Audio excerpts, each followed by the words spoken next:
السلام علیکم ورحمۃ اللہ وبرکاتہ۔ رب اشرح لی صدری ویسر لی امری واحلل عقدۃ من لسانی یفقہوا قولی۔ ربنا زدنا علما، اللہم فقہنا فی الدین، اللہم ارنا الحق حقا وارزقنا اتباعہ وارنا الباطل باطلا وارزقنا اجتنابہ۔ سورۃ الانعام آیت نمبر 127 تک ہم پڑھ چکے ہیں۔ ریکیپ کر لیتے ہیں۔ اعوذ باللہ من الشیطان الرجیم، بسم اللہ الرحمن الرحیم۔ وَإِذَا جَاءَتْهُمْ آيَةٌ قَالُوا لَن نُؤْمِنَ حَتَّى نُؤْتَىٰ مِثْلَ مَا أُوتِيَ رُسُلُ اللَّهِ اللَّهُ أَعْلَمُ حَيْثُ يَجْعَلُ رِسَالَتَهُ سَيُصِيبُ الَّذِينَ أَجْرَمُوا صَغَارٌ عِندَ اللَّهِ وَعَذَابٌ شَدِيدٌ بِمَا كَانُوا يَمْكُرُونَ۔ اور جب ان کے پاس کوئی نشانی آتی ہے تو کہتے ہیں کہ ہم تو اس وقت تک نہیں مانیں گے جب تک ہمیں بھی وہی کچھ یعنی نبوت نہ دے دی جائے جو اللہ کے رسولوں کو دیا گیا ہے۔ اللہ ہی بہتر جانتا ہے کہ اپنی رسالت کا کام کس سے لے۔ جلدی ان مجرموں کو اپنی مکاریوں کی پاداش میں اللہ کے ہاں ذلت اور سخت عذاب سے دوچار ہونا پڑے گا۔ جس شخص کو اللہ ہدایت دیتا ہے اس کا سینہ اسلام کے لیے کھول دیتا ہے، اور جسے گمراہ کرنا چاہتا ہے اس کے سینے میں اتنی گھٹن پیدا کر دیتا ہے جیسے وہ بڑی دقت سے بلندی کی طرف چڑھ رہا ہو۔ اور جو لوگ ایمان نہیں لاتے اللہ تعالیٰ اسی طرح ان پر حق سے فرار اور نفرت کی ناپاکی مسلط کر دیتا ہے۔ اور یہ اسلام ہی آپ کے رب کی سیدھی راہ ہے۔ بے شک ہم نے نصیحت قبول کرنے والوں کے لیے آیات کو کھول کھول کر بیان کر دیا ہے۔ ایسے لوگوں کے لیے ان کے رب کے ہاں سلامتی کا گھر ہے، اور ان کے نیک اعمال کرنے کی وجہ سے ان کا وہ سرپرست ہوگا۔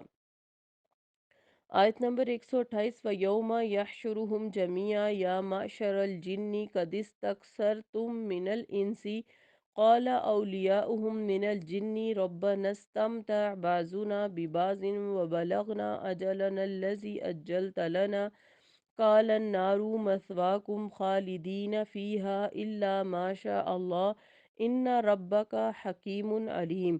جس دن اللہ سب لوگوں کو اکٹھا کرے گا تو فرمائے گا، اے جنوں کے گروہ، تم نے بہت سے آدمیوں کو اپنا تابع بنا رکھا تھا، اور انسانوں میں سے جو ایسے جنوں کے دوست ہوں گے وہ کہیں گے اے ہمارے رب، ہم دونوں نے ایک دوسرے سے خوب فائدہ اٹھایا یہاں تک کہ وہ وقت آن پہنچا جو تو نے ہمارے لیے مقرر کیا تھا۔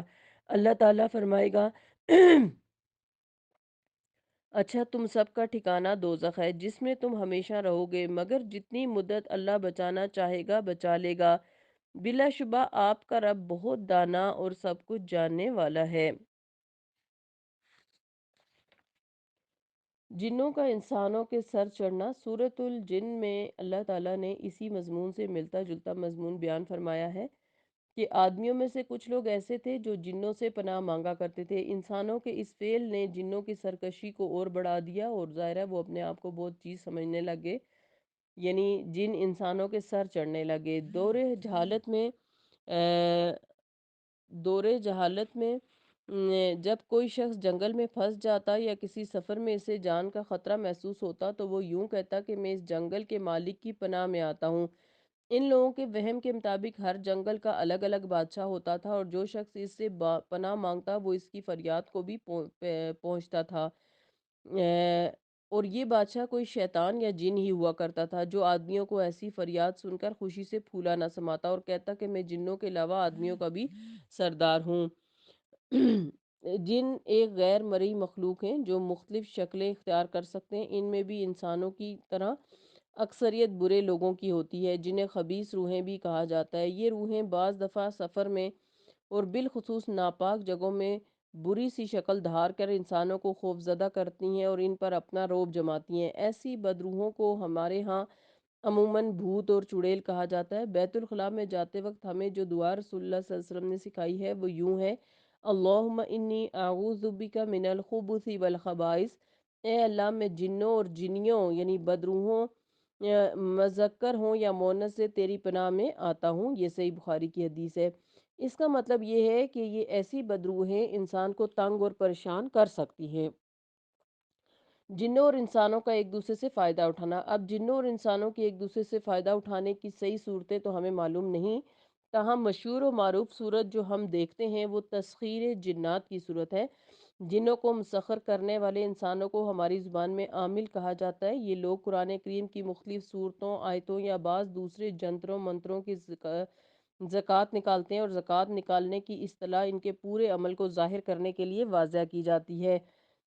ان کے زکوٰۃ کے عمل کی صورت یہ ہوتی ہے کہ مثلاً ایک شخص سورج جن کی زکوٰۃ نکالنا چاہتا ہے تو وہ 40 دن رات کسی جنگل میں جا کر مقررہ تعداد میں اس صورت کو پڑھے گا اور اپنے گرد ایک حصار یا گول دائرہ کھینچ لے گا، اور یہ عمل 40 دن تک برابر جاری رہے گا، اور ان دنوں میں فلاں فلاں کھانے یا فلاں کام کرنے سے پرہیز کرے گا۔ جب وہ یہ عمل رات کو کر رہا ہوگا تو جن طرح طرح کی شکلیں بن کر اسے ڈرانے آتے رہیں گے، لیکن حصار کے اندر داخل ہو کر اس پر حملہ نہیں کر سکیں گے۔ اگر اس دوران میں عامل جنوں سے ڈر گیا تو جن اس سے انتقام لیں گے، مثلاً بیمار کر دیں گے، اپاہج کر دیں گے، پاگل بنا دیں گے، اس سے چمٹ کر طرح طرح کی اذیتیں دیں گے یا جان ہی سے مار ڈالیں گے۔ یہ سزا وہ اس عامل کے اس وقت تک کیے ہوئے عمل کے مطابق دیں گے، اور اگر وہ عامل پوری دل جمعی سے اپنا عمل جاری رکھے اور بدروحوں سے ہرگز خوف زدہ نہ ہو اور 40 دن کا کورس پورا کر لے تو پھر وہ کامیاب ہے۔ کوئی نہ کوئی جن اس کا تابع بن جائے گا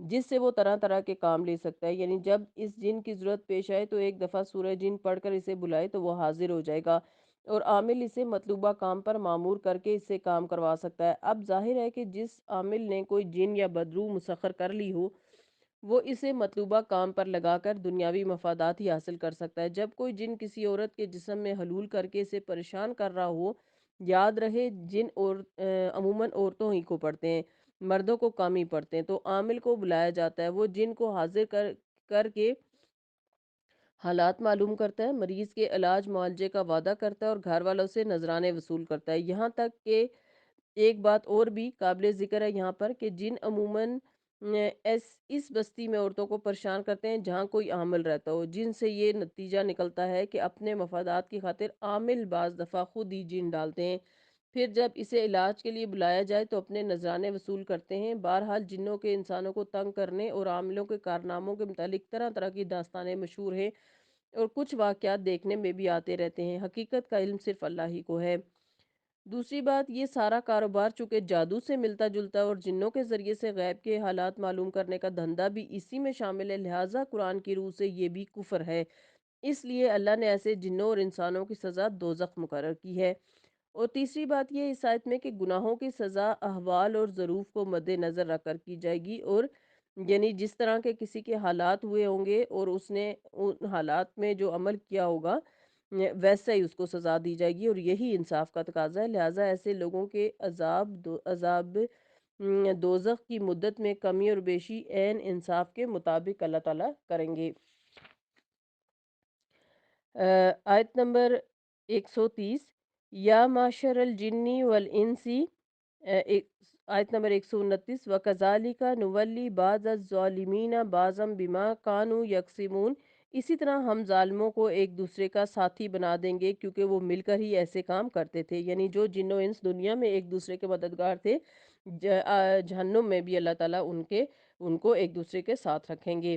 آیت نمبر 130، یا معشر الجن والانسی الم یاتکم رسل منکم یقصون علیکم آیاتی وینذرونکم لقاء یومکم ھذا قالوا شہدنا علی انفسنا وغرتہم الحیاۃ الدنیا وشہدوا علی انفسہم انہم کانوا کافرین۔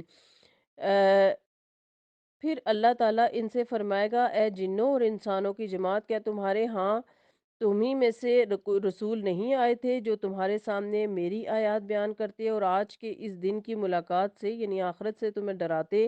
وہ کہیں گے، ہاں، ہم اپنے خلاف خود ہی گواہی دیتے ہیں کہ یہ بات تھی کہ دنیا کی زندگی نے ہمیں دھوکے میں مبتلا کر رکھا تھا، لہٰذا وہ اپنے خلاف گواہی دینے پر مجبور ہوں گے کہ فی الواقعہ وہ اللہ کی آیات کے منکر تھے۔ تو یہ سلسلہ نبوت صرف انسانوں میں ہے، انسان سے پہلے اس زمین پر جن ہی آباد تھے، اور قرین قیاس یہی بات ہے کہ ان میں بھی رسول آتے ہوں گے، لیکن انسان کے زمین پر آباد ہونے کے بعد سلسلہ نبوت انسانوں ہی سے مختص ہو گیا۔ جو رسول انسانوں کے لیے ہوتا وہ جنوں کے لیے بھی ہوتا۔ انسانوں میں رسول آنے کی وجہ یہ ہے کہ انسان ہی اشرف المخلوقات ہے، جن نہیں، اور جن رسول سے استفادہ کر سکتے ہیں کیونکہ رسول بشر ہوتا ہے، جو اپنی شکل نہیں بدلتا، لیکن اگر رسول جنوں میں سے ہوتے تو ان سے انسان فائدہ نہیں اٹھا سکتے تھے۔ چنانچہ رسول اللہ صلی اللہ علیہ وسلم کا جنوں کے لیے بھی رسول ہونا قرآن پاک میں دو مقامات سے ثابت ہے۔ ایک تو سورہ احقاف میں اس کا ذکر آیا ہے اور دوسرا سورہ جن میں بھی۔ آیت نمبر 131، ذالک الم یکر ربک مہلک القری بظلم واہلھا غافلون۔ یہ شہادت اس لیے ہوگی کہ آپ کے رب کا یہ دستور نہیں کہ وہ بستیوں کو ظلم سے تباہ کر ڈالے جبکہ وہ حقیقت حال سے ناواقف ہوں گے۔ یعنی اللہ تعالیٰ کی یہ عادت نہیں ہے کہ لوگوں کو ان کے گناہوں کے انجام سے خبردار کیے بغیر انہیں اس دنیا میں تباہ کر ڈالے یا آخرت میں عذاب دے۔ اس لیے اللہ تعالیٰ نے بے شمار انبیاء علیہ السلام لوگوں کی ہدایت اور انہیں ڈرانے کے لیے بھیجے، اور قرآن میں ایک جگہ فرمایا وَإِن مِّنْ أُمَّةٍ إِلَّا خَلَا فِيهَا نَذِيرٌ۔ کوئی امت ایسی نہیں جس میں کوئی ڈرانے والا نہ بھیجا گیا ہو۔ یہ ڈرانے والے جنوں اور انسانوں دونوں کے لیے ہوتے تھے۔ پھر جس جس نے ان انبیاء کی دعوت پر لبیک کہا اور اعمال صالح بجا لایا تو ہر ایک کو اس کے اعمال کے مطابق درجات عطا ہوں گے۔